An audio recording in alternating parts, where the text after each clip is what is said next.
Смотри, у нас еще осталось 10 секунд. Сейчас идем на улицу. Сейчас начнется. Да. Он только никому не говорит слова, что ты с папой делаешь. И Арчибальд здесь у нас всегда при нас.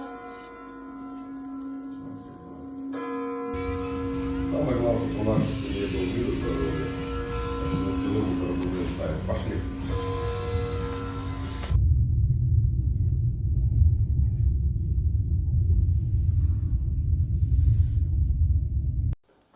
Моя любимая песня. Никого не будет в доме, кроме сумерек. Один зимний день в сквозном проеме незадернутых гардин.